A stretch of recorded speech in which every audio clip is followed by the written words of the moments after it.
Selamat datang di channel Pemuja Malam. Jangan lupa like, share, and subscribe ya. Terima kasih.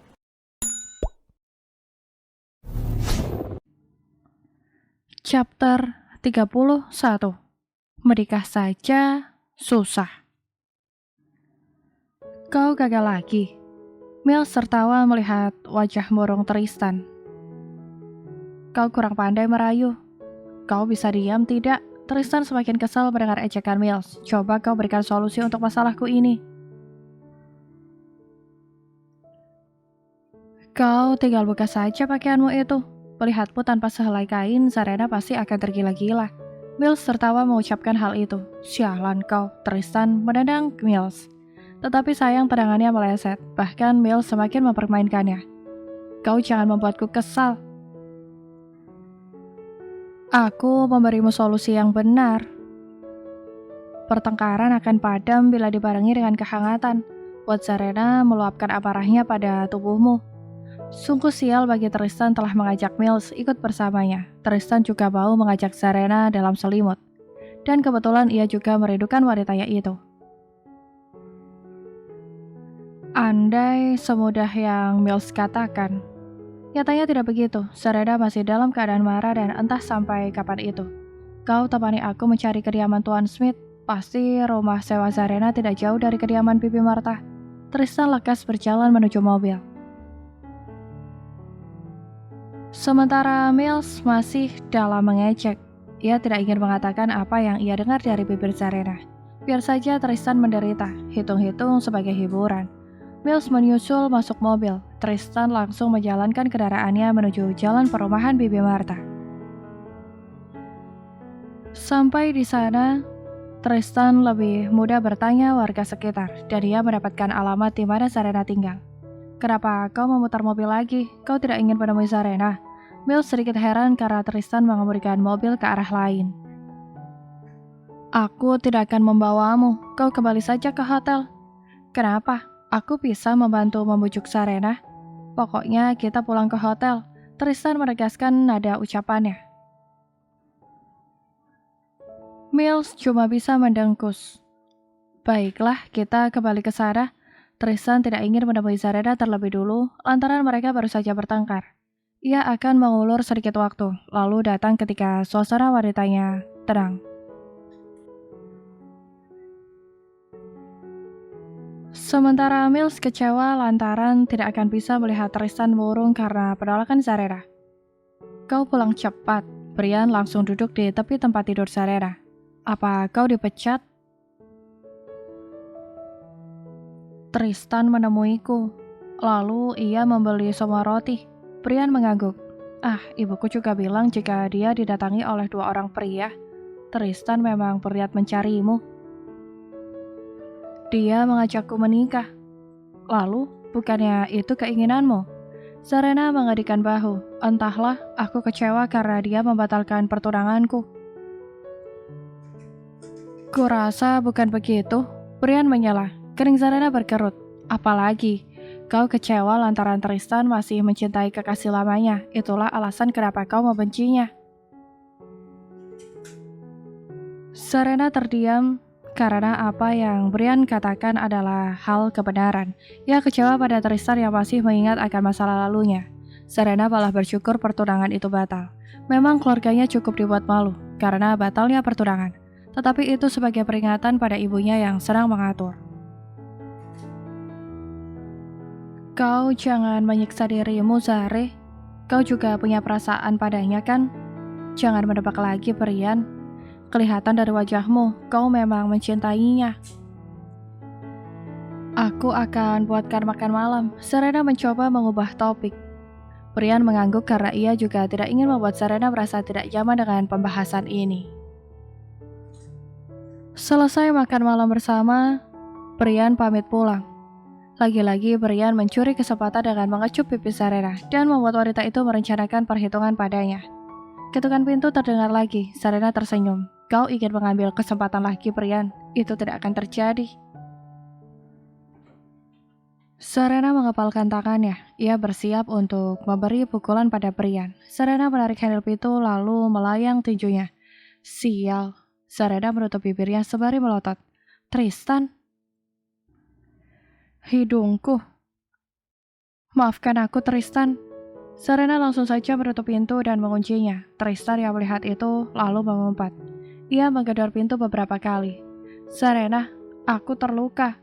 Kau tega sekali. Aku minta maaf, aku tidak sengaja. Aku kira kau itu Brian. Serena berseru dari daun pintu. Tristan mengumpat lagi. Brian lagi. Sekarang juga aku akan menghabisinya. Kau akan lihat pria itu masuk rumah sakit. Kau gila. Aku tidak peduli. Serena mendekatkan telinganya pada daun pintu. Ia mendengar langkah sepatu Tristan yang telah pergi. Aku harus hubungi Brian kalau begitu. Ponsel yang dicari entah kemana. Serena harus membuang selimut untuk dapat menemukannya. Ia segera menelpon Brian tetapi pria itu tidak mengangkatnya. Kemana sih dia? Serena tampak kesal. Lantas ia meraih jaket, memakainya, lalu melangkah menuju pintu. Tristan harus segera dihentikan. Serena tidak ingin adanya perkelahian antara keduanya. Serena menarik pintu. Ia terperanjat kaget. Kau masih di sini? Kena kau. Serena tidak dapat mengelak ketika Tristan langsung mendorongnya masuk, menutup pintu kemudian menguncinya. Kau tidak ingin bertanggung jawab. Lihat hidungku. Tristan menunjuk hidungnya yang sedikit mengeluarkan noda merah. Kau membuatnya patah. Aku tidak memukulmu terlalu kuat. Kau jangan mengada-ngada. Protes Serena. Kau bisa lihat sendiri. Serena mendengkus. Ia berjalan ke arah laci dapur. Mengambil kotak obat pertolongan pertama. Ambil ini dan obati lukamu, lalu pergilah dari sini. Kau sungguh tega padaku, Zare. Begitu fatalkah kesalahanku? Aku tidak selingkuh, tidak bermain wanita. Aku hanya membatalkan pertunanganmu karena aku tahu kau tidak menyukai Chris. Serena terperangah mendengarnya. Karanganmu begitu bagus. Kau tahu dari mana? Aku tidak menyukai Chris. Kami bahkan menghabiskan waktu bersama. Tentu saja dari Chris. Aku bicara padanya. Serena melempar kotak obat itu yang langsung ditangkap oleh Tristan. Pergi dari sini, aku sudah bertanggung jawab dengan memberimu obat. Jika ini karena Lily, aku tidak bisa melupakan. Bukan berarti aku mencintainya kan? Dia wanita yang sempat hadir dalam hidupku. Aku tidak ingin menjalin hubungan bersama pria yang terjerat pada masa lalunya. Serena memberi kode bahwa ia memang tidak menyukai Lily. Meski wanita itu telah tiada, ia cemburu karena Tristan begitu mencintainya. Setiap orang punya masa lalu, Zare. Kenapa kau menyiksaku begini? Tristan berkata lirih. Kau yang tidak jujur padaku. Kau bahkan menyediakan waktu untuk mengenang kebersamaanmu bersamanya. Aku tidak ingin dibandingkan, Tristan. Aku tidak ingin menjadi bayang-bayang Lily. Tristan menggeleng. Apa aku pernah berkata demikian? Apa aku pernah menyebut nama Lily di hadapanmu? Saat aku bersamamu, apa aku pernah menyerukan namanya? Kau adalah kau. Aku sadar siapa wanita yang kuinginkan.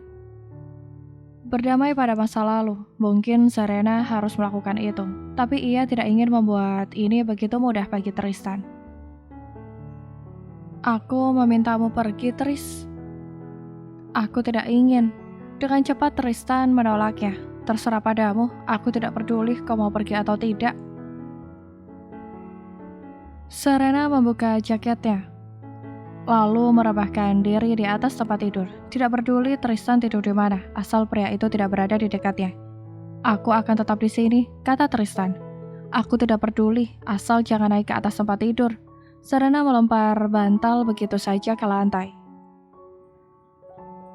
Tristan memungutnya, dan ia cuma bisa memperhatikan Serena yang bergelung dengan selimut dalam posisi membelakanginya. Lantai menjadi salah satu alas Tristan untuk tidur. Ia tidak akan bergeming keluar dari kamar ini hanya karena tidak bisa tidur di kasur yang empuk. Asalkan bersama Serena di samping, ia dapat tidur dengan nyenyak. Sementara Serena yang belum bisa tidur juga mulai iba. bila Tristan sungguh menginap di kamarnya yang kecil dan tidur di lantai. Tapi ia harus menguatkan hatinya, hitung-hitung sebagai pelajaran buat pria itu. Serena tidak peduli lagi, lebih baik ia lekas tidur karena besok harus pergi bekerja di pagi hari. Ia akan bersikap bodoh amat pada Tristan. Lagian, ia tidak akan menyuruh pria itu menginap. Jika Tristan sakit, maka itu bukan salahnya. Sementara Tristan begitu gelisah, ia tidak bisa tidur di lantai. Serena juga tidak memberinya selimut, sedangkan wanita itu telah pulas. Tristan bangun, ia mengintip Serena yang sudah berubah posisi menjadi telentang. Ia mengecup kening wanitanya, lalu merangkak naik ke atas tempat tidur. Biar saja Serena marah nantinya, asal ia dapat tidur nyenyak malam ini. Pagi hari, Serena dibangunkan oleh aroma dari sosis yang dipanggang. Ia beringsut bangun dari tidurnya dan disambut oleh senyuman Tristan. "Kau masih di sini rupanya." Serena turun dari kasur, mengambil handuk yang tersampir di gantungan kawat, lalu melangkah menuju kamar mandi. "Sayang," tegur Tristan. Serena berhenti melangkah. "Jangan panggil aku seperti itu. Aku sudah siapkan sarapan untukmu. Kau makanlah, aku keluar sebentar." Tristan berjalan pergi keluar. Lalu Serena memandang satu gelas susu serta 2 sosis panggang. Ia melewatkan mandi terlebih dulu. Berisi perut yang keroncongan lebih penting saat ini. Dia sungguh nekat untuk terus di sini. Kita lihat saja apa dia bisa masih bertahan. Gumam Serena, kemudian berjalan masuk kamar mandi. Serena kira Tristan akan kembali lagi.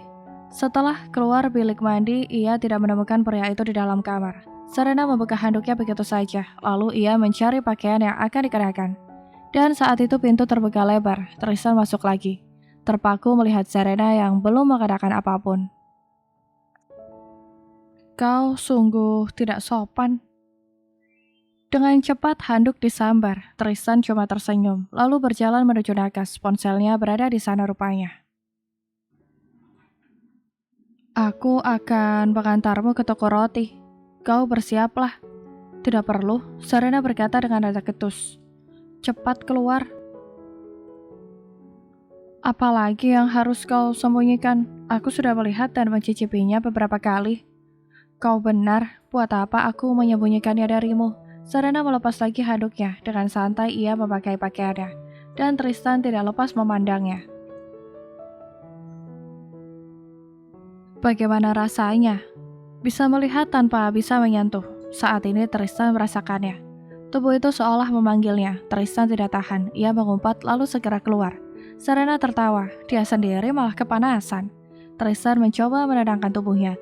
Tadinya ingin menggoda Serena. Ternyata ia malah terjebak. Seharusnya ia langsung keluar saja tadi. Dan tentu bagian sana tidak ikut menegang. Tristan menoleh pada pintu yang terbuka. "Biar aku yang mengantarmu." "Tidak perlu, Tris. Ayolah, Zare." Tristan mendesaknya. "Kau sungguh tidak punya kerjaan. Aku sudah kaya, tidak perlu lagi bekerja. Karena kau kaya, lebih baik kau cari wanita sana. Kau bisa bersenang-senang." "Aku hanya ingin dirimu. Aku tidak suka kau." "Hentikan, Zarena." Tristan bersuara keras. "Apa maumu?" Serena menatapnya tajam. Tristan memegang tangan Serena. "Ikut denganku." Serena mencoba melepas lengannya dari pria itu. "Aku tidak mau ikut." "Ikut." Tristan menekan suaranya. Pria itu mengangkat Serena seperti karung beras menuju mobil. Jika Serena memukul punggung belakang Tristan, maka kebalikannya. Tristan menekan bagian terlarang itu. Cara efektif yang bisa membuat Serena terdiam. Pintu mobil belakang dibuka. Tristan membawa Serena masuk dalam mobil, lalu menutup pintunya. Saat ia berlari menuju pintu bagian sopir, Serena keluar dan berlari pergi. Tristan mengejarnya. "Serena." Lari Serena kalah cepat dari Tristan. Pria itu berhasil menangkapnya lagi. "Lepaskan aku, Tris. Aku bisa gila menghadapimu." "Tolong aku, Tuan." Serena berteriak pada seorang pria tua yang bersepeda. "Dia istriku, dia mau lari bersama kekasihnya. pergilah, Tristan menyahut. Pria itu terlihat bingung pada keduanya. Ia menoleh kiri dan kanan, tetapi tidak ada siapapun. Otomatis pria tua itu melanjutkan lagi olahraga bersepedanya. Tristan membawa Zarena masuk mobil bersama-sama. Keadaan yang sempit, tetapi pria itu dipaksakan sampai Zarena mengumpat karena kepalanya terbentur pada bagian atas mobil. Tristan segera mengunci mobil secara otomatis. Dan sekarang Zarena tidak bisa kemana-mana. Keduanya berada di kursi bagian belakang, kemudian ia membuka pakaiannya. Jangan bergerak, Tristan mengikat kedua tangan Zarena. Tolong, teriak Zarena. Emma, tolong aku. Pelayan rumah sewamu itu, aku sudah menyuruhnya ke pasar tadi. Aku bilang saja kau memerlukan sesuatu. Zarena mendelik. Ia membenturkan kepalanya pada kepala Tristan, dan itu membuatnya juga merasa sakit. Kepalaku, siapa suruh kau membenturkannya? Tristan juga merasakan sakit. Kau pikir ini seperti di film? Aku akan pingsan dengan kau membenturkan kepalamu. Sekarang kita berdua malah kesakitan. Kau mau apa? Zarena mencoba untuk membuka ikatan baju itu, namun Tristan membuka sabuk pinggangnya dan kembali menambahkan ikatan itu menjadi kuat. Kau harus kuhukum, Zare. Aku tidak sudi, kau binatang. Tanpa ragu Zarena mengumpat. Tristan tertawa. Kau sudah lihat betapa liarnya aku di atas tempat tidur? Kali ini akan kupastikan kau mengandung anakku. Aku tidak akan pernah memaafkanmu bila kau menyentuhku. Aku tidak akan menyentuhmu sekarang. Aku akan menyentuhmu setelah kau resmi menjadi istriku. Tristan meraih telepon genggamnya yang berada di saku celana, lalu mendial nomor orang yang dituju. Mills, kau sudah siapkan semuanya? Iya, kau cepatlah datang bersama Zare. Suara Mills menjawab. Tristan tersenyum. Aku segera datang. Lalu ia memandang Zarena, mengecup kening wanita itu dengan lembut. Tadinya aku tidak ingin melakukan ini. Karena kau bersikeras, maka aku terpaksa melakukan pemaksaan padamu. Kau mau bawa kemana? Tanya Zarena. Kita akan menikah hari ini juga. Apa? Jangan kaget begitu. Tristan berpindah posisi dengan maju ke kursi kemudi. Kita akan segera sampai, sayang. Kau milikku dan aku milikmu. Aku tidak mau. Tolak Zarena. Tapi aku mau, Tristan menjawab seraya menghidupkan mesin mobil, lalu mengemudikannya menuju tempat yang dimaksud Mills. Sampai di tujuan, Zarena tidak menyangka jika Tristan sungguh membuktikan ucapannya. Sekarang mereka berada di gereja dan Mills, ya, pria itu tersenyum lebar, menyambut sepasang calon pengantin. Biar aku yang buka, Mills. Tristan mencegah lebih dulu sahabatnya membuka pintu mobil. Aku mengikat Zarena di dalam. Mills tercengang. Kau menyakitinya, Bung? Dia mau lari, aku terpaksa melakukannya. Pasangan aneh, cerca Mills. Menikah saja susah. Bersambung.